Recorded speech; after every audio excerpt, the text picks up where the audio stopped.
사랑의 주님 감사합니다. 오늘도 오후 예배로 우리를 모이게 하시고 또 조직 신학의 말씀을 통해서 하나님을 더욱더 깊이 알고 특별히 또 하나님의 성품을 우리에게 더욱 계시하여 주심을 감사합니다. 하나님의 성품을 온전히 알므로 우리가 하나님을 오해하지 않게 하시고 하나님을 원망하지 않게 하여 주옵소서.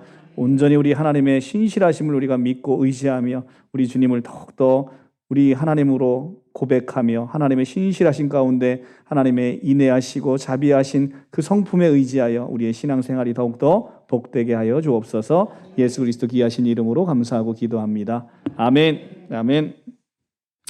오늘 화평, 하나님의 성품 중에 화평을 하기 전에 우리 성도님들께서 이제 오늘 이정자 성도님께서 이제 기도 처음 하셨는데요.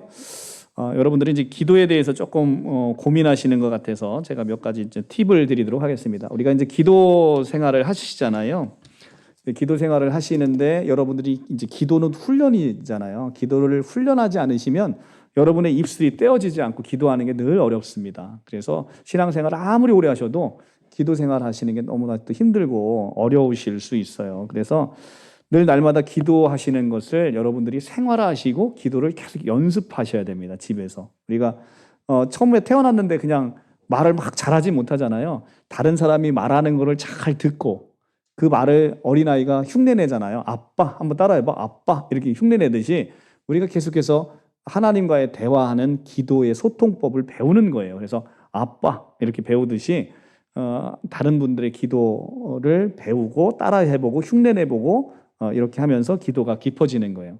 처음엔 기도를 잘할 수 없죠. 그래서 여러분들 이제 대표 기도를 저희가 이제 등록교인 전 교인 이제 신청자가 없으면 돌아가면서 이렇게 지정해서 할 텐데 여러분들이 두려워하지 않으셔도 되는 것은 첫째는 기도를 잘하실 필요가 없습니다. 기도를 믿음의 분량대로 하시는 건데 평상시는 얘기하면 아주 자신 있게 난 믿음이 별로 없어요. 이거를 참 자신 있게 잘 부끄럽지 않게 얘기하시는데 꼭 기도를 못하는 건 부끄럽게 생각해요. 그건 참 희한하잖아요.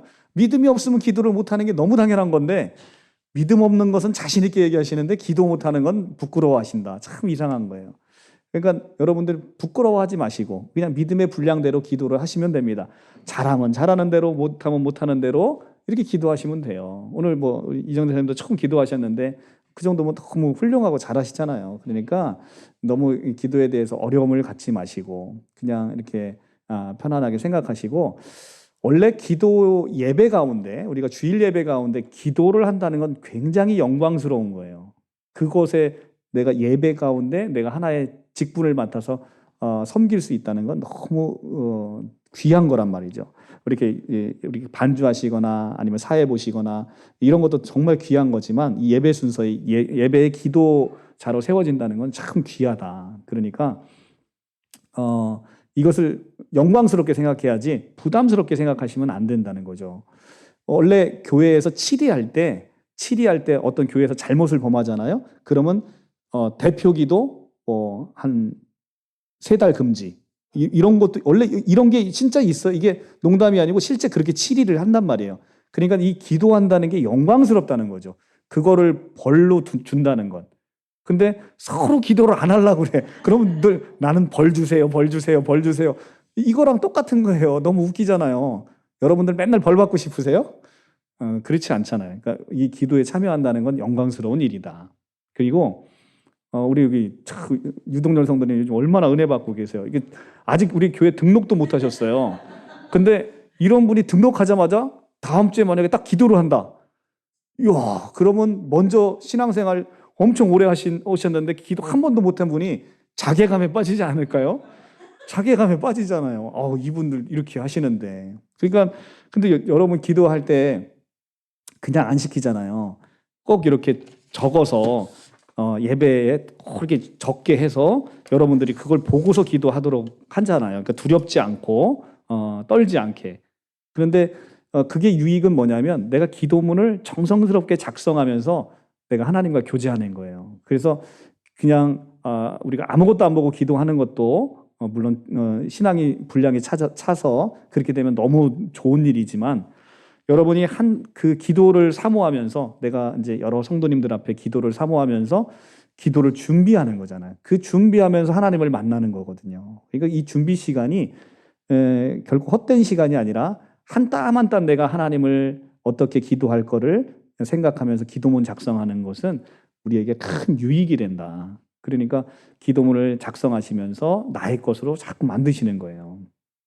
그래서 뭐 1년에 한두 번 기도한다고 해서 기도문 2개 쓰고 맨날 바꿔서 이렇게 그거만 돌려서 하지 마시고 기도를 이렇게 늘 이렇게 새롭게 하나님을 만날 때, 그리고 이제 믿음의 분량이 적을 때는 적게 하게 되죠. 근데 이제 믿음의 분량이 점점 자라면 이제는 여러분의 기도가 다른 곳에서도 오랫동안 신앙생활 하셨지만 우리 교회는 우리 교회의 색깔이 있잖아요. 그래서 우리 교회에서 신앙생활 하시면 거의 기도가 같이 나오는 게 좋은 거죠. 그러니까 우리가 같은 사람한테 배웠고 또 같은 성령 안에서 우리가 하나의 지향점을 향하고 가기 때문에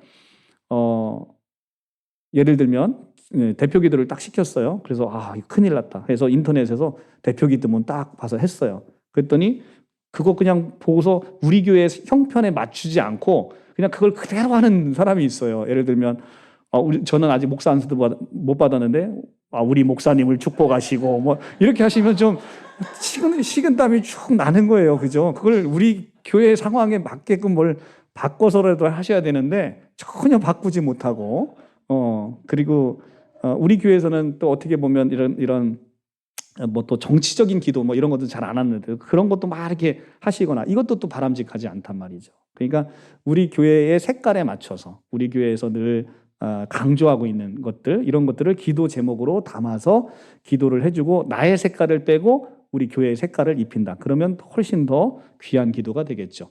우리 지난주에 우리 김동주 원장님 오셔서 우리 이제 기도하시는 거를 보고 굉장히 흐뭇해 하셨잖아요. 너무 흐뭇해 하시고 아주 기뻐하셨잖아요. 그러니까 본인이 저를 가르쳤고 또 제가 또 여러분을 가르쳐서 본인이 그런 쓰는 언어들 그리고 본인의 그 영성들이 같이 깊이 담겨 있는 게 교회에서 느껴지니까 흐뭇할 수밖에 없는 거죠. 그러니까 기도를 하실 때 내 색깔을 고집하지 마시고 교회의 색깔을 입혀주시면 훨씬 더 복된 기도가 될 것이다 라고 합니다. 그리고 여러분이 또 이제 우리가 생각하실 거는 이제 기도를 더 깊이 하실 거는 이렇게 오늘 매일 성경을 읽으시면 좋겠어요. 매일 성경을 읽으셔서 짧게라도 성경을 읽잖아요. 오늘 룻기를 읽었단 말이에요. 그러면 룻기 1장의 말씀을 붙잡고 기도를 하는 습관을 들이는 거예요. 그래서 룻기를 딱 읽었어요. 그러면 모압 여인 같은 우리를 하나님께서 구원하여 주셔서 또 다시 베들레헴으로 불러주시고 또 하나님이 미리 풍성한 은혜를 베풀어 주셔서 추수할 때 우리를 불러주심을 감사합니다. 이제 우리가 우리의 구주 예수 그리스도인 보아스를 더욱더 만날 것을 기대합니다. 하나님 우리를 더 불쌍히 여겨 주옵소서. 세상 길을 따라가고 있는 이 나오미처럼 우리의 인생을 하나님께 다시 되돌리셔서 우리 하나님의 풍성한 은혜를 준비하게 하심을 감사합니다.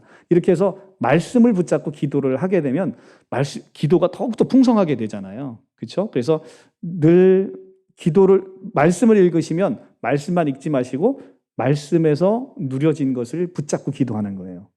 말씀에서 그 누려진 걸 붙잡고 기도하시면 훨씬 더 여러분이 풍성하게 기도를 하실 수가 있다. 그런데 이제 우리가 이제 또 조심하실 건 좀 사람이 눈치가 있어야 돼요. 그죠? 눈치코치가 없는데 늘 기도를 했는데 기도를 한 패턴만 딱 갖고 있어.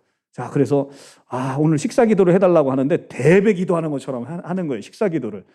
전능하신 하나님 아버지 뭐 이렇게 시작해서 우리를 구원하심을 감사하고 막 식사 기도하는데 다른 사람은 밥이 다 식도록 그렇게 대표 기도를 해. 요거는 눈치코치도 없는 거예요. 그러니까 상황에 맞는 기도를 할 수 있도록. 그렇죠? 그러니까 상황에 맞는 기도를 못 하는 건 내가 그 상황에서 한 번도 기도해 본 적이 없다는 거예요. 그러면 내가 이제 식사를 할 때 저만의 기도가 있을 거 아닙니까? 저만의 식사의 기도가 입으로 나올 수 있으려면 식사 시간에 내가 대표 기도를 안 해봤더라도 나 혼자만의 기도를 갖고 있을 때 식사 기도를 할 수 있는 거고. 그렇죠? 그다음에 내가 이제 대표 기도를 할 때도 대표 기도를 해보셔야 내가 그 기도를 어떻게 하시는지를 잘 이해하실 수 있다.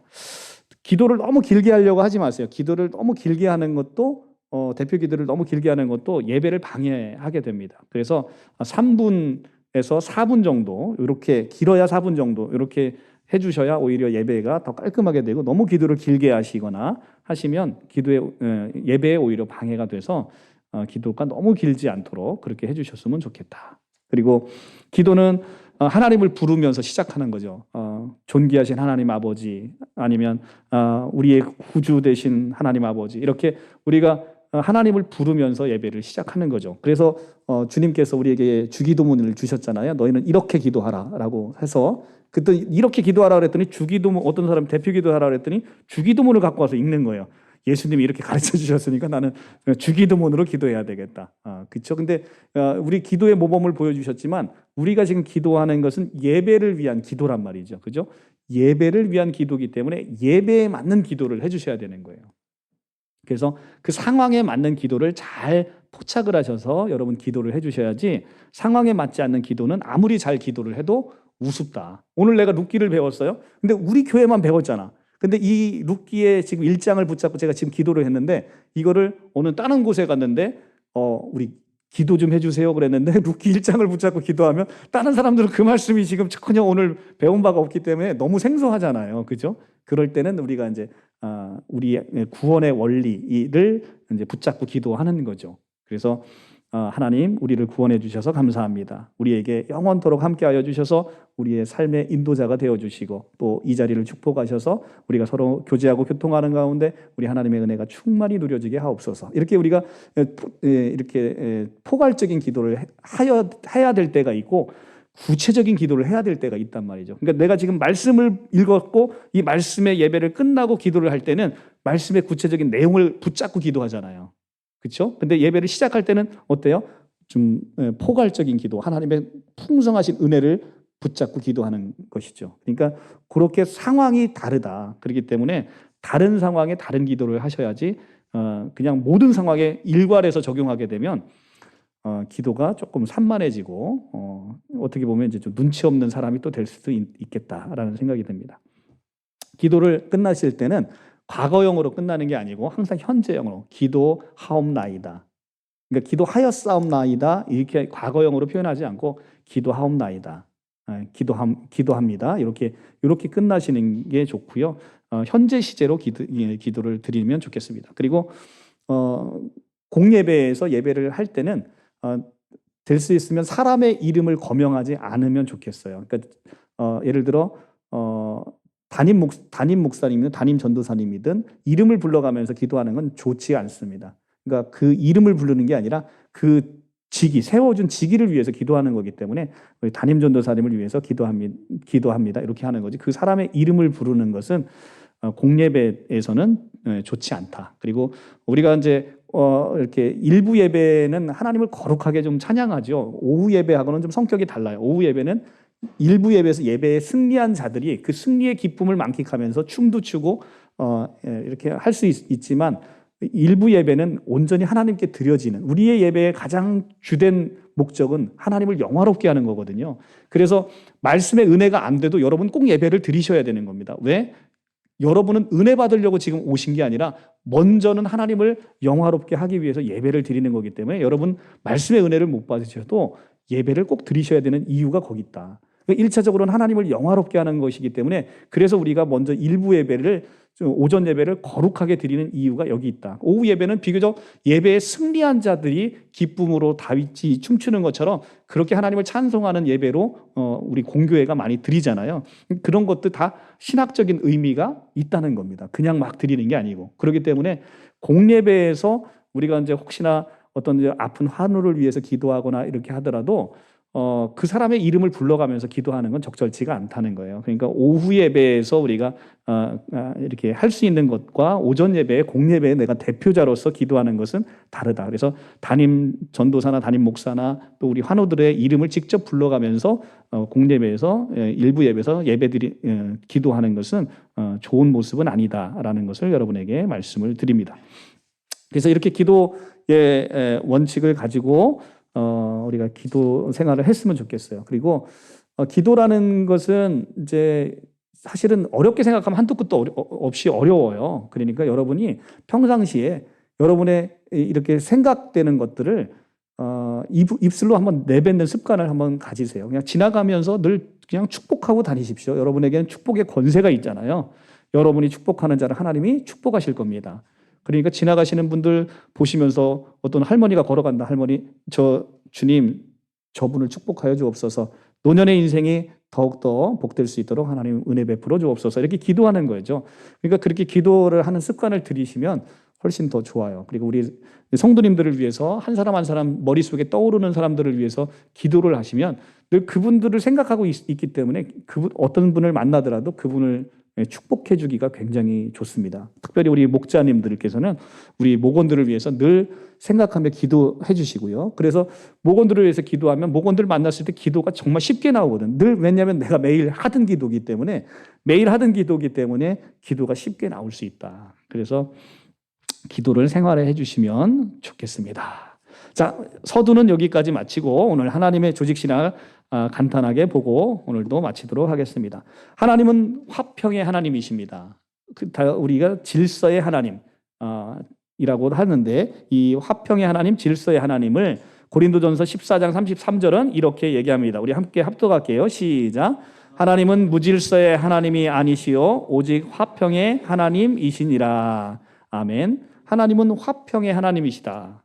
하나님은 샬롬이라는 히브리어의 그 풍성하고 충만한 관점을 통해 묘사되는 그런 하나님이시다. 그래서 화평, 평화, 샬롬. 우리가 이제 서로 샬롬 이렇게 인사하잖아요. 히브리어로 샬롬 인사한다는 건 평안을 빌어주는 거거든요. 평안을 너에게 주노니 우리가 이것은 세상에 주는 평안과 같지 않은 평안을 허락하는 거죠. 그래서 샬롬 이렇게 인사하는 겁니다.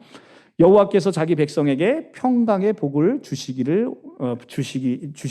시편 29편 11절에 이렇게 하나님께서는 우리에게 무슨 복을 준다? 평강의 복을 주는 거예요. 그래서 화평의 하나님이시라는 것은 우리가 하나님을 믿게 되면 하나님의 평강을 받을 수 있어요. 그러면 늘 걱정하고 근심하는 우리의 인생에 하나님께서 평강의 복으로 오셔서 우리 마음을 늘 평안하게 해주시는 거죠. 그러니까 예수 믿는 자들은 세상에 있는 사람하고 같으면 안 되는 거죠. 늘 얼굴이 쓴 얼굴로 쓴 나물을 먹은 사람처럼 그렇게 마라에 쓴물을 먹은 사람처럼 이렇게 고통스러워하는 얼굴이 아니라 이 사람 얼굴을 보면 너무 행복한 사람. 그냥 얼굴만 봐도 그냥 웃음이 저절로 나오고 행복이 저절로 나오는 이 평강의 복이 넘치시기를 축원합니다. 우리 예수께 다가가시면 이런 복이 반드시 온다는 겁니다. 여러분 인생이 복된 인생, 그죠? 우리 동절 형제님, 그죠? 제가 우리 요즘 동절 형제님을 항상 집에다 제가 모셔다 드리면서 같이 이렇게 얘기를 많이 나누는데 예수 믿고 얼마나 이 삶이 달라지는지 그걸 본인의 입술로 고백을 하지요. 그러니까 이런 기쁨의 복, 평강의 복이 예수 믿는 자에게 임하는 줄 믿으시기 바랍니다. 여호와께서 말씀하시되 악인에게는 평강이 없다 하셨느니라. 악인과 선인의 구분점이 뭐냐면 하나님이 주시는 평강이에요. 하나님이 주시는 자는 곧 근심 걱정이 오죠. 근심 걱정이 왜 없겠어요? 그런데 근심 걱정이 오더라도 금방 우리가 예수의 찬양을 부르고 예수의 보혈을 의지할 때 우리에게 금방 이 평강이 찾아올 줄 믿습니다. 저도 실제로 그래요. 저도 하는 일 때문에 근심 걱정이 참 많은 직업 중에 하나고요. 그리고 굉장히 스트레스도 많죠. 그래서 이제 평강이 무너져요. 걱정 근심이 막 찾아와서 얼굴이 무거워집니다. 그러면 그때 기도하는 거죠.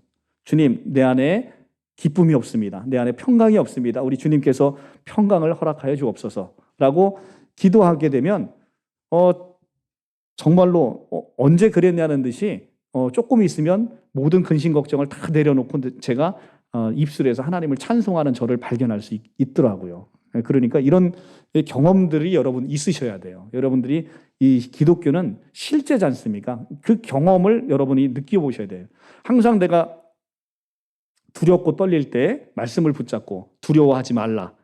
성경에서 두려워하지 말라라고 말씀하셨던 그 말씀을 내가 붙잡으면서 기도하는 거예요. 하나님 두려워하지 말라고 하셨는데 내 안에 여전히 두려움이 많습니다. 주님께서 도와주옵소서 기도하는 거죠.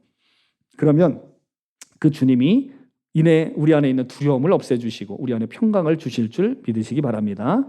이 화평이라는 것은 성령의 9가지 열매 중에 하나로 갈라디아서 5장 22절에 이야기를 합니다. 성령이 우리에게 오시면 화평을 우리에게 주시는 거죠. 평안을 우리에게 주시는 겁니다. 그래서 예수 믿는 사람은 어디 가든 이 화평을 몰고 다녀야 돼요. 예수 믿는데 어디 가면 나만 이 사람만 가면 어디 가서 쌈박질을 해. 이거 예수의 향기, 성령이 없는 거예요. 예수의 향기는 어딜 가든 이 사람이 가는 곳마다 싸움이 있는 곳으로 이 사람이 가면 모든 것이 화평해져. 그것이 바로 예수 믿는 사람의 덕입니다. 하나님의 백성으로서 그분의 길을 걸을 때 우리는 하나님의 나라가 참으로 성령 안에 있는 의와 평강과 희락임을 경험을 통해서 점점 더 온전히 알게 될 것입니다. 여러분, 성령 안에서 하나님이 주시는 의와 평강과 희락을 가득 누리시기를 축원합니다. 하나님의 또 성품 중에 공의가 있습니다. righteousness라고 하고 정의, justice라고 하고 있어요. 자, 뭐 정의, 공의 우리가 너무나 잘 아는 단어이죠. 그래서 근데 이게 사실 정의를 정의하기가 되게 어려워요.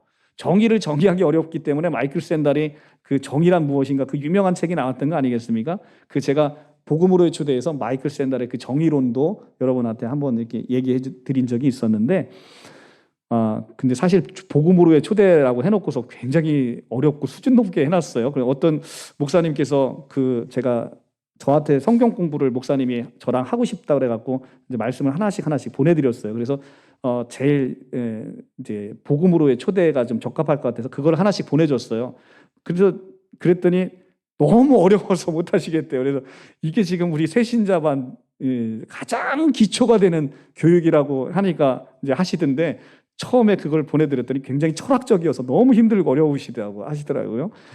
근데 이제 이 정의라는 것을 우리가 이제 성경 안에서 이 정의라는 것을 찾아내서 공의라는 것을 찾아내서 이해를 해야 되는데, 사실은 하나님의 정의, 하나님의 공의, 이것은 우리가 생각하고 있는 그런 지금 세속적으로 물들어 있는 것과 관련해서 생각해 보니까 좀 이해가 되지 않을 때가 있어요. 그러니까 성경을 보면, 구약 성경을 보면 자꾸 오해하는 거예요. 우리가 구약 성경을 보면 하나님께서 가나안 정복하라고 하고 그 백성들을 다 진멸하라고 하잖아요. 막 무슨 짐승도 하나, 애기까지 그냥 싹 다 진멸하라고 하잖아요.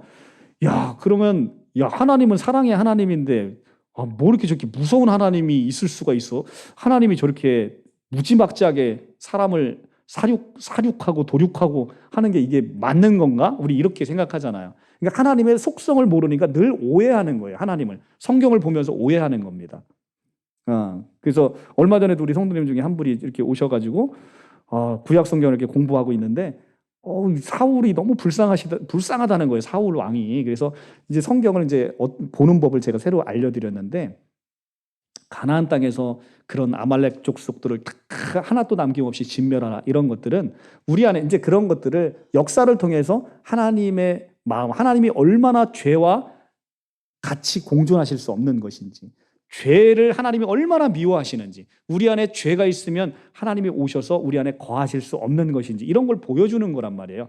구약 성경을 통해서 우리에게 참되게 보여주고자 하는 하나님의 그 성품과 마음을 보지 못하고 역사 안에서 그들을 진멸할 때 나타나는 하나님의 성품을 우리가 날마다 오해하고 있는 측면이 바로 그런 거죠.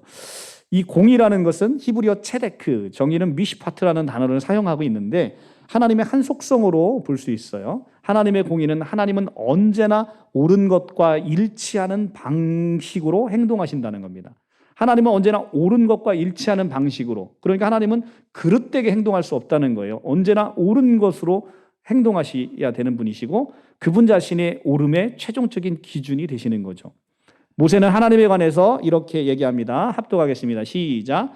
그의 모든 길이 정의롭고 진실하고 거짓이 없으신 하나님이시니 공의로우시고 바르시도다. 아멘. 하나님은 언제나 옳으신 것. 하나님이 어떤 결정을 하시든 그분은 옳은 길을 결정하시기 때문에 우리가 그분을 신뢰할 수 있는 거죠.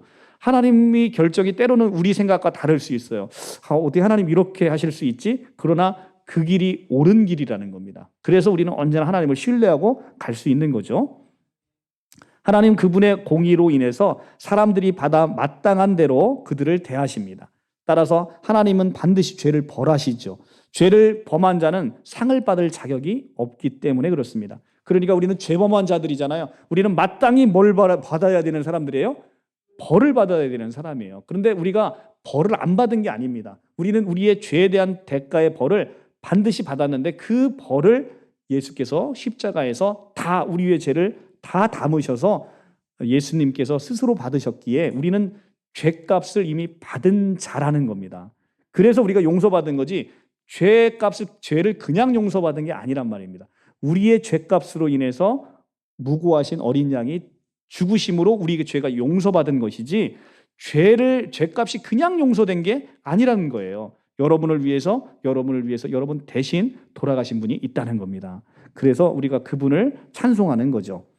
하나님이 죄를 벌하지 않으신다면 그분은 불의하신 겁니다. 왜냐하면 죄를 보고도 벌하지 않는 하나님은 그분은 공의롭지 못한 거잖아요. 그러니까 반드시 벌을 하셔야 되는 것이고요. 그렇기 때문에 바울은 하나님이 그리스도를 희생제물로 보내셔서 죄에 대한 형벌을 우리를 위한 형벌을 담당하게 하셨다라고 로마서 3장 25절 26절이 얘기하고 있는 겁니다. 우리 합독할게요. 시작.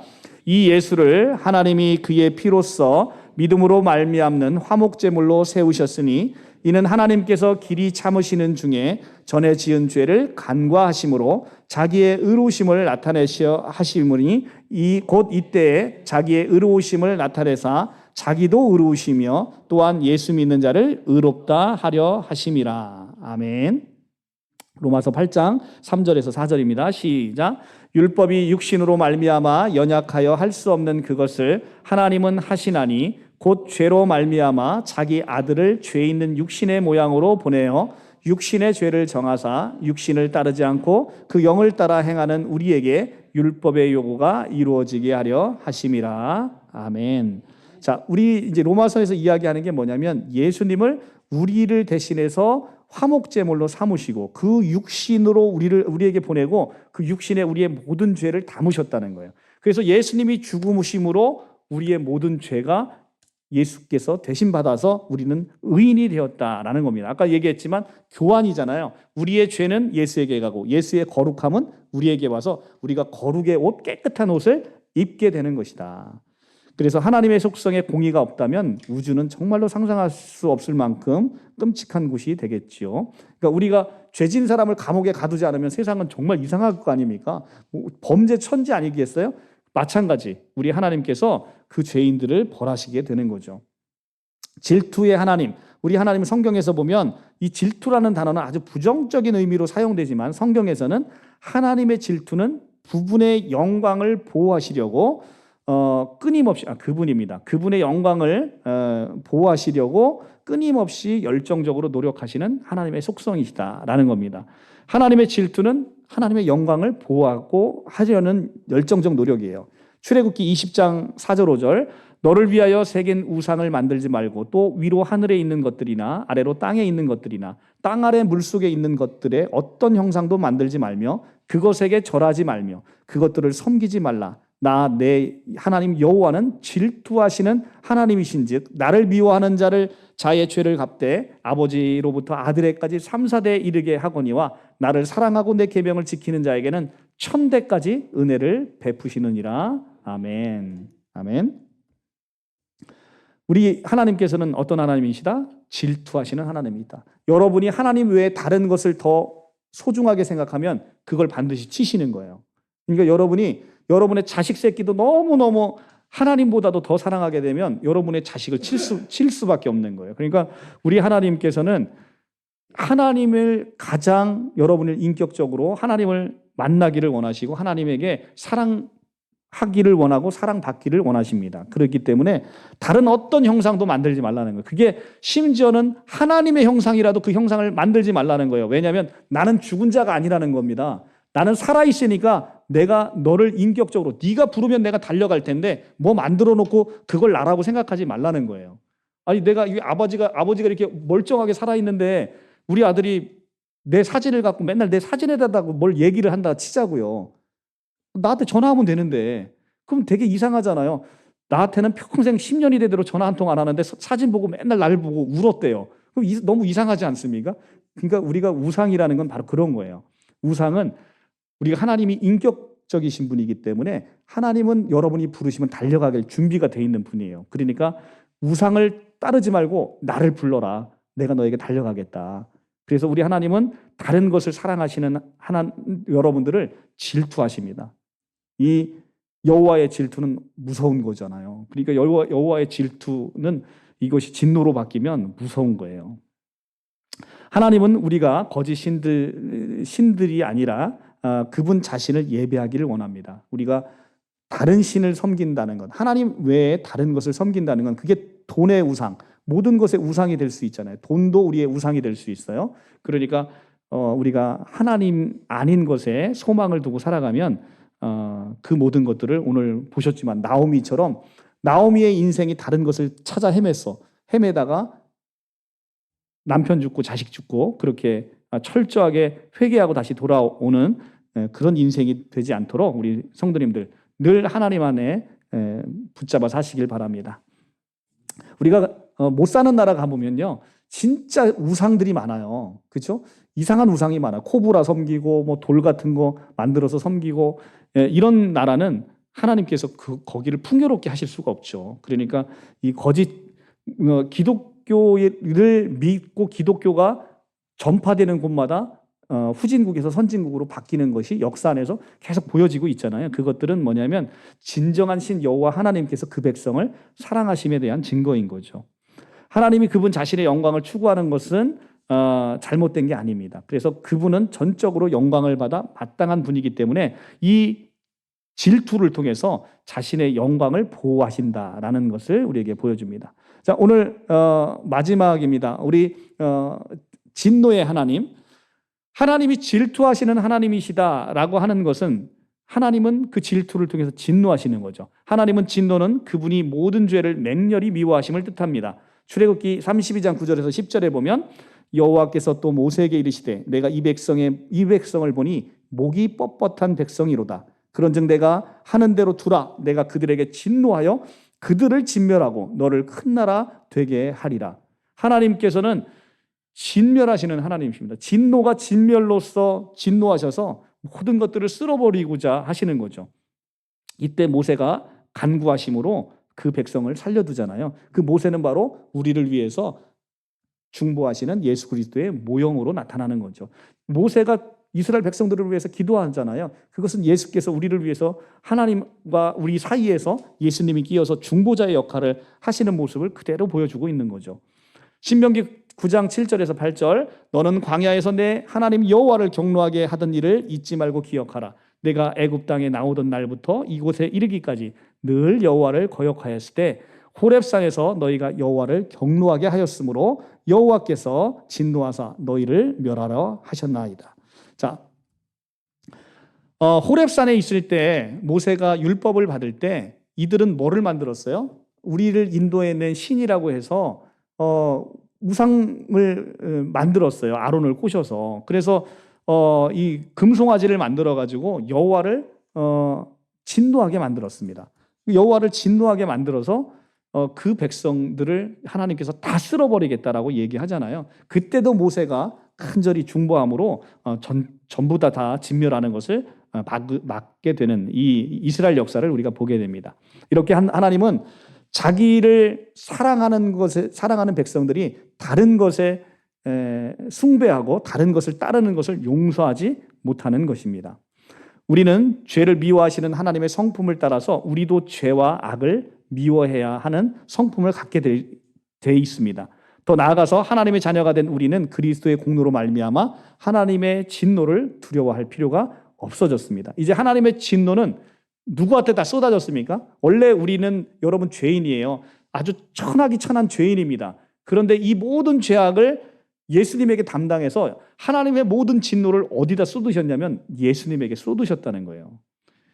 그러니까 예수께서는 나 하나의 죄값으로도 하나님이 진노를 쏟으시면 엄청날 텐데 나뿐만 아니라 우리 여러분 모든 사람, 인류 역사의 모든 사람들의 죄값을 그 한 몸에 짊어졌다라고 생각해 보세요.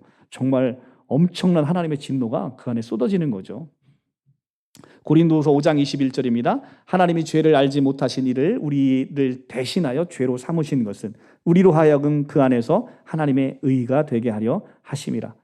그러므로 이제 그리스도 예수 안에 있는 자들에게는 결코 정죄함이 없나니 이는 그리스도 예수 안에 있는 생명의 성령의 법이 죄와 사망의 법에서 너희를 해방하였습니다. 아멘. 이렇게 하나님의 진노가 예수 안에 쏟아졌기 때문에 그로 말미암아 예수 안에 있는 자에게는 뭐가 없다? 영원한 정죄가 없다라는 겁니다. 여기서 정죄라고 쓰여 있는 이 단어는 카타크리노예요. 이 카타크리노는 이제 하나님의 저주를 이야기하는 거거든요. 이 카타크리노가 우리에게 없다는 겁니다.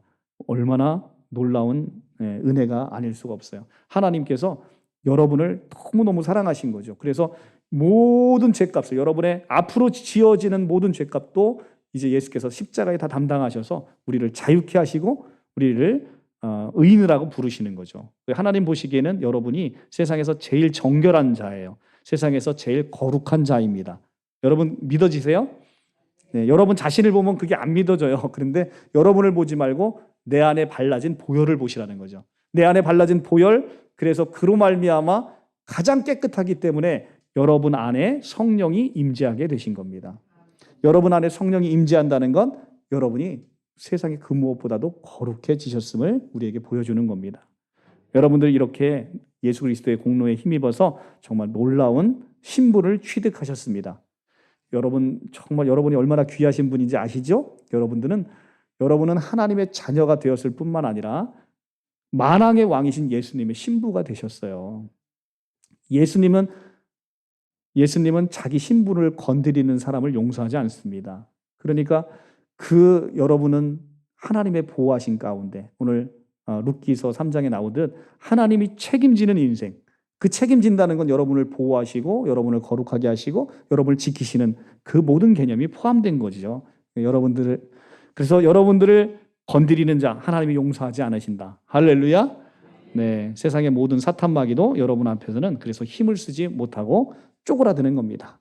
이 하나님의 놀라우신 은혜를 한 주간 누리시기를 간절히 축원합니다.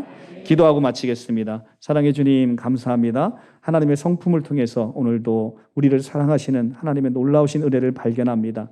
공의로우셔서 우리 안에 있는 어떠한 죄악도 보지 못하시고 그 죄를 아버지 하나님 진노하셔서 우리 모든 죄악을 예수 그리스도로 화목제물로 삼으셔서 그 안에 쏟아부으시고 아버지 하나님께서 예수 그리스도에게 진노하심으로 우리를 아버지 하나님 그 사망에서 건지시고 자유롭게 하심을 감사합니다. 이제 영원토록 우리 구주 예수 그리스도로 말미암아 우리가 하나님 안에서 화평을 누리게 하여 주옵소서. 하나님 앞에서 그 평강을 누리게 하여 주옵소서. 날마다 기쁘게 하시고 감사하게 하시고 하나님으로 인해서 우리의 삶이 더욱더 복되게 하여 주옵소서. 어딜 가든지 두려움 없이 하나님 너는 내 것이다. 내가 너를 지키고 책임지리라 말씀하셨사오니 하나님의 그 요새 안에서 하나님의 그 산성 안에서 우리가 날마다 평안을 누리고 또 어떤 곳으로부터도 환난을 당하지 않도록 우리 주님께서 날마다 지켜주시옵소서. 거룩하시고 귀하신 예수님의 이름 받들어 감사하고 기도합니다. 아멘.